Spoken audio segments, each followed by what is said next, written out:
Kembali lagi, seperti biasa Mimin selalu mendoakan kalian semoga selalu dalam keadaan sehat dan dalam kondisi terbaik ya. Di video kali ini Mimin akan menceritakan sebuah donghua series dari Immortality. Dan bagi kalian yang mungkin baru gabung ya, Mimin saranin untuk nonton bagian sebelumnya dulu, linknya ada di deskripsi.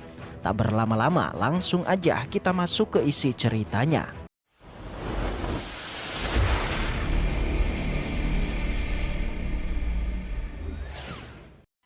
Cerita kembali dilanjutkan dengan diperlihatkan Pang Han bersama Long Xuan yang sekarang mereka berada di luar kediaman dari Papiliun Wang Gui. Di sini mereka berniat untuk mengambil kapal mereka. Di tengah perjalanan mereka melihat adanya seorang yang menjual manisan gula. Long Xuan memberitahu kalau sebelumnya Xiao Ling telah membeli manisan gula tersebut yang kemungkinan manisan gula ini memiliki hubungan dengan Xiao Ling. Pang Han pun memutuskan untuk membeli satu buah dari manisan gula tersebut.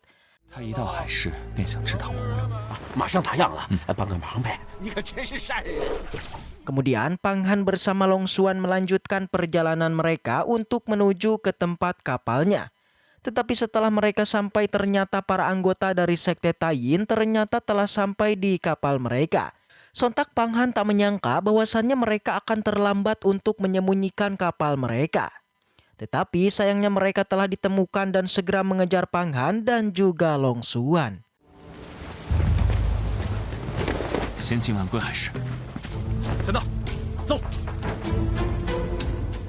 Di saat mereka mengejar Pang Han dan juga Long Xuan, tiba-tiba aja mereka malah dihadang oleh Tian Xing.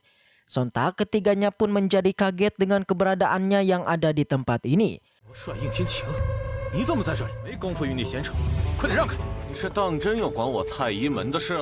Tidak hanya mereka saja yang kaget, Pang Han bersama dengan Long Xuan juga kaget kenapa Tai Xing berada di tempat ini. Di sana mereka melihat Tai Xing berbicara dengan anggota Sekte Taiyin mengatakan bahwasannya kota Wang Gui ini bukanlah milik mereka. Untuk itulah Sekte Taiyin dan juga Sekte Yuhua seperti akan diperlakukan sama seperti anggota Sekte Abadi lainnya. Di sana Tai Xing tidak terlalu mencegah pergerakan mereka bertiga karena Tai Xing sendiri memiliki hubungan dengan seseorang dari Sekte Taiyin juga. Jadinya Tai Xing pun membebaskan mereka bertiga dengan ia pergi dari sana. Tetapi sekarang para anggota Sekte Taiyin ini sudah terlambat jika ingin mengejar Pang Han karena Pang Han dan juga Long Xuan telah pergi jauh.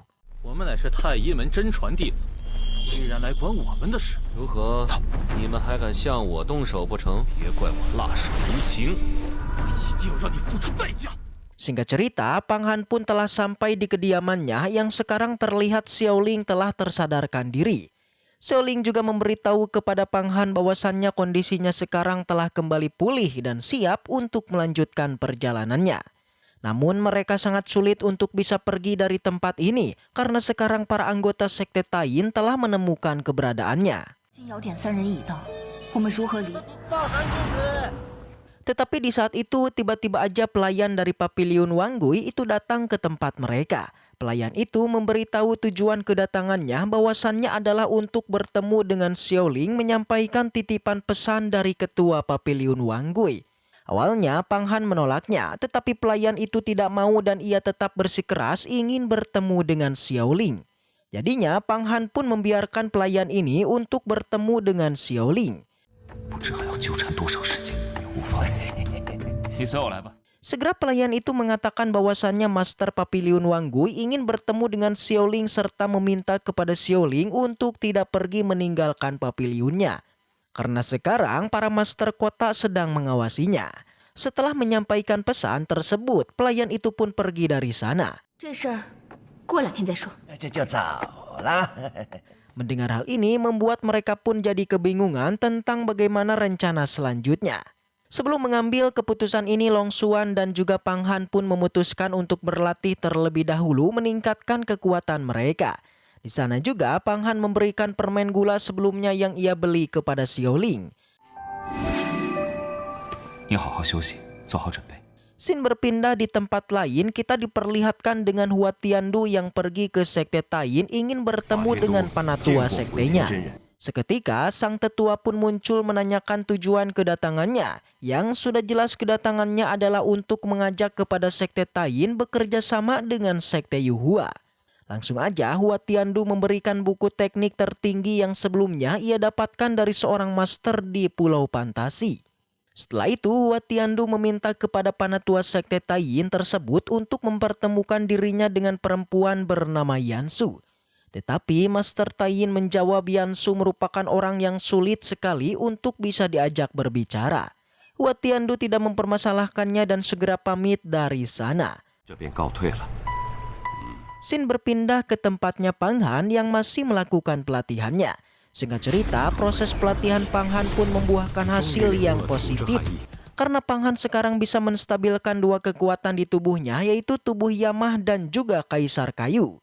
Tidak lama kemudian mereka tiba-tiba saja merasakan ledakan kekuatan dari tempat pelatihannya Long Xuan. Ternyata Long Xuan sekarang juga telah melakukan peningkatan kekuatan tubuh yang cukup bisa dibilang berhasil. Pang Han yang melihat ini jadi semakin bersemangat untuk melanjutkan pelatihannya. Sedangkan Xiaoling yang berada di kamarnya itu masih memikirkan mengenai perkataan dari ketua Pavilion Wang Gui yang ingin bertemu dengannya. Setelah berpikir cukup lama, Xiaoling pun mengambil permen gulanya yang langsung pergi sendiri ke tempat dari ketua Pavilion Wang Gui.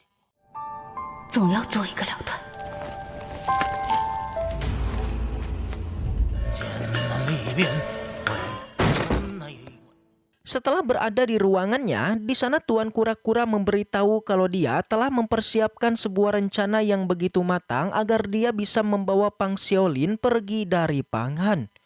Tetapi untuk saat ini untuk membawa dirinya benar-benar pergi keluar dari daerah ini akan mengalami sulit.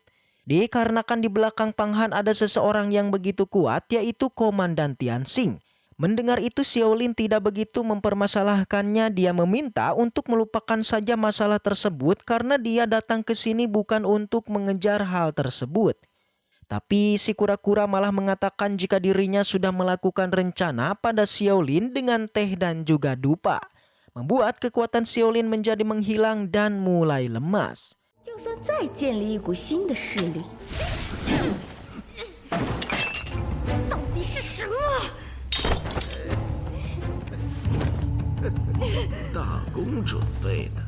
Di saat perdebatan berlangsung, Pang Han sudah berada di sana. Kembali kepada Tuan Kura-Kura memberitahu kepada dirinya untuk membawa lukisan Huang Quan yang berada di tubuhnya Pang Han. Namun Xiaoling menolaknya, tapi tampaknya rencana membawa Xiaoling kepada kediamannya itu adalah untuk memancing Pang Han agar segera datang menyelamatkannya. Mendengar semua itu, Pang Han sudah menyadari sebetulnya untuk keberadaannya telah diketahui dan dia pun langsung masuk terang-terangan dan menyelamatkan Xiaolin.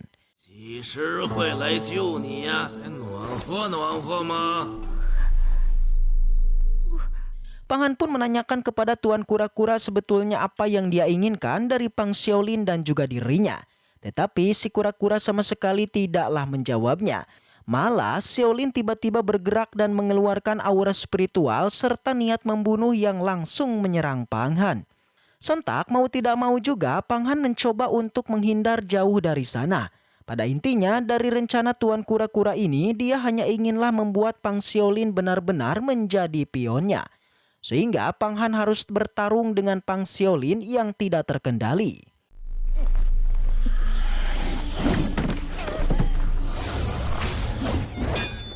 Selagi mereka berdua saling baku hantam, untuk ketiga dari sekte Taiyin ternyata masih berada di kota tersebut.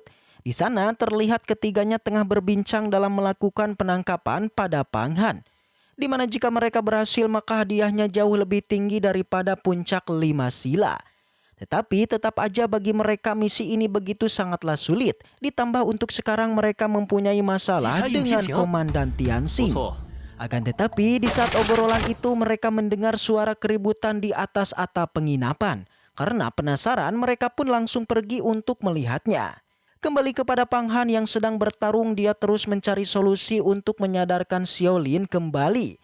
Karena untuk saat ini Xiaolin benar-benar dikendalikan oleh Xuan Gui ataupun Tuan Kura-Kura. Di sana Pang Han dan Nagayan kemudian berdiskusi mengenai masalah yang kini dihadapi Xiaolin. Sedangkan untuk Xuan Gui dia hanyalah menyaksikan dari kejauhan dan terus mengikuti dari belakang yang membuat Pang Han benar-benar sangat kesal. Dikarenakan untuk saat ini dia tidak bisa menyerang Xiaolin begitu aja. Jika dia menyerangnya dan Xiaolin terluka, maka beban dari tubuhnya juga akan semakin meningkat.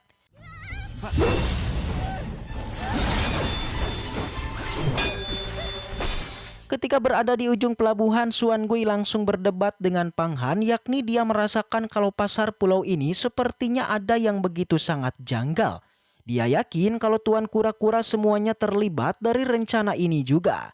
Mendengar itu Tuan Kura-Kura langsung memuji kepintaran dari Pang Han, tetapi baginya itu hanyalah sebuah masalah kecil dan kini sudah terlambat. Karena untuk hari ini dia akan mengirim Pang Han ke perjalanan terakhirnya. Lalu Xiaolin kembali dikendalikan dan langsung menerjang yang membuat Pang Han harus meninjunya.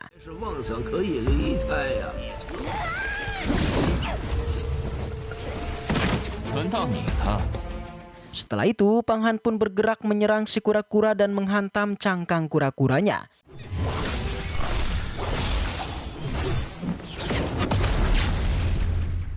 Tetapi lagi-lagi Xiaolin langsung dikendalikan dan dia dijadikan sebagai tameng yang membuat Pang Han sama sekali tidaklah bisa menebasnya. Di sana Tuan Kura-Kura langsung menyerang tubuh dari Xiaolin yang membuat dia tidak sadar diri. Dengan cepat Pang Han pun langsung meraih tubuhnya serta mencoba untuk menyembuhkannya.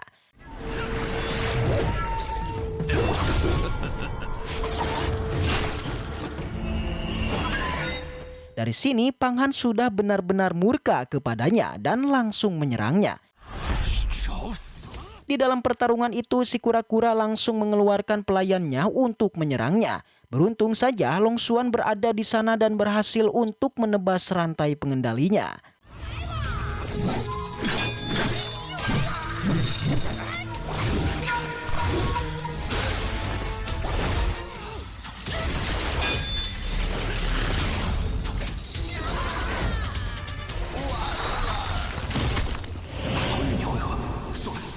Tetapi Pang Han meminta kepada Long Xuan untuk tidak ikut campur sebentar, karena dia yang akan mengurus si Tuan Kura-Kura ini. Bagi si kura-kura itu menjadi begitu terkejut mengapa dia bisa datang ke sini, yang ternyata sebelumnya Pang Han telah merencanakan atau memberitahu kepada Long Xuan kalau dia akanlah keluar untuk mencari beberapa informasi. Dan di sana Pang Han langsung menggunakan kekuatan buminya yang membuat formasi pertahanan dari kura-kura langsung hancur dan dia pun tewas.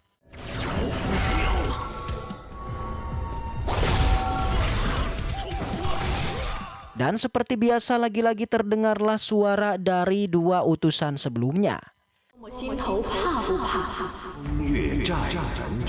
Setelah itu si pelayan meminta maaf atas apa yang telah dilakukan, tetapi Pang Han tidak begitu peduli. Dan selagi Pang Han menginterogasinya ada sebuah kotak peti mati langsung mengarah kepadanya. Beruntung aja Pang Han menghindarinya dan juga untuk si pelayan langsung dikasih jimat petir yang membuat dia langsung kejang-kejang. Long Xuan memberitahu kalau dua utusan akan segera tiba, jadi mereka harus cepat-cepat pergi dari sini sekarang juga. Untuk si pelayan yang telah melihat dua utusan telah berada di sana, dia pun langsung mencoba mengadu domba mengenai Tuan Xuan Gu telah dihabisi oleh Pang Han. Tapi untuk si utusan putih akhirnya membuka suara, maka tidaklah heran jika para murid dari Sekte Taiyin ingin menghabisi mereka berdua. Sebab untuk orang-orang yang berasal dari Sekte Yuhua sama sekali tidaklah kenal takut.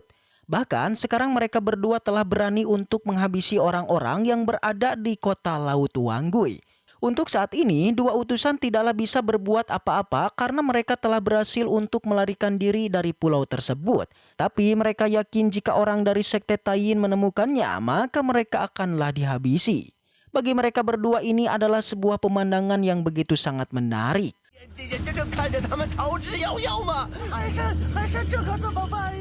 Kembali kepada Pang Han yang dipertanyakan oleh Nagayan yang telah menanam jimat pemikat pada Haisan. Nagayan tahu betul alasan dia melakukan ini semua untuk mencegah mengungkapkan sebuah rahasia tersebut. Lantas Nagayan mempertanyakan kembali mengapa dia sama sekali tidaklah mencoba menghabisinya. Alasan Pang Han tidaklah menghabisi nyawa dari si Haisan karena dia ini memiliki identitas ganda. Itu karena jika nantinya dia bisa mengendalikan si Haisan, itu akan sangat berguna di masa depan mendatang. Di sana Pang Han meminta kepada Nagayan untuk masuk ke tubuh Pang Xiaolin ke dalam lukisan Huang Kuan karena dia akan menggunakan air suci roh kuning untuk membantunya. Sedangkan untuk ketiga murid ini telah terlambat datang untuk melihat apa yang sedang terjadi. Tetapi untuk Yao Tian telah mengetahui kalau semua ini adalah perbuatan dari Pang Han dan mereka pun bergegas untuk pergi menyusul.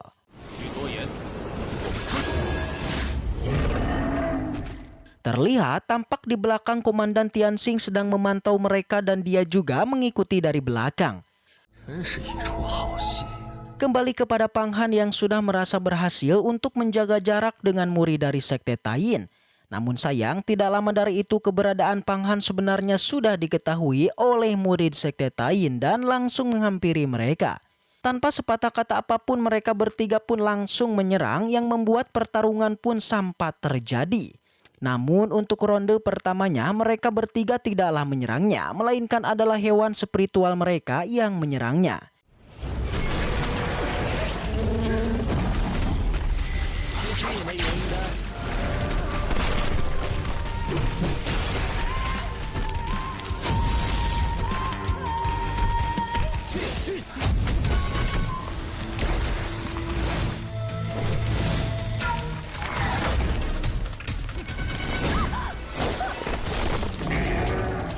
Di sana Pang Han mengeluarkan tungku 5 rajanya sehingga salah satu dari hewan ini langsung membeku. Namun serangan itu masih belum berhasil, Pang Han dan juga Long Xuan menjadi begitu sangat kesulitan untuk melawan hewan ini. Lantas Pang Han pun langsung berubah wujud menjadi serigalanya, tetapi untuk Yao Tian tidaklah membiarkannya yang begitu saja. Dia pun langsung mengeluarkan racun kalajengking dan mengenai tubuh dari Long Xuan. Setelah Long Xuan terkena racun, Pang Han pun langsung menghempaskan kedua hewan ini.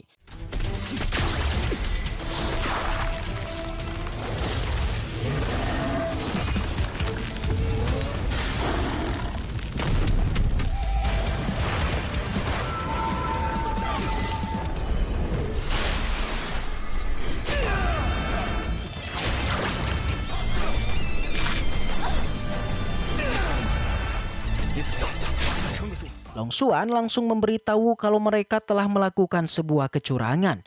Long Xuan mencoba untuk memperingatinya karena racun yang mereka gunakan ini bisalah membuat reputasi Sekte Tain akan benar hancur.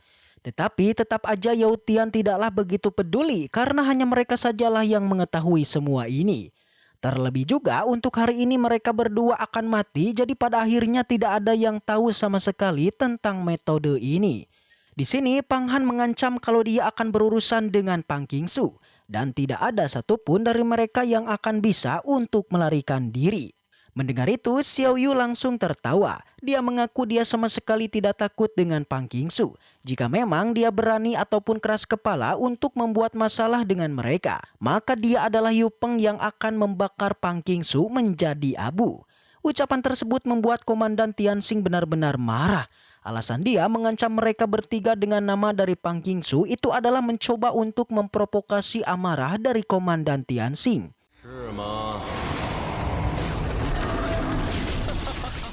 Sebagaimana kita tahu kalau Tianxing begitu sangatlah mencintai sosok dari Pang Qingsu, sehingga awan gelap yang begitu besar mengeluarkan beberapa petir dan menyerang ke arah mereka. Untuk Yao Tian sendiri sebetulnya sudah lama mengetahui kalau semua ini memang rencana dari Pang Han untuk memprovokasi Tianxing. Siapa sangka untuk mereka bertiga memutuskan mengambil kembali hewan mereka dan memakan sebuah pil peningkat kekuatan. Setelah mereka memakannya, tubuh mereka pun langsung bersinar begitu terang.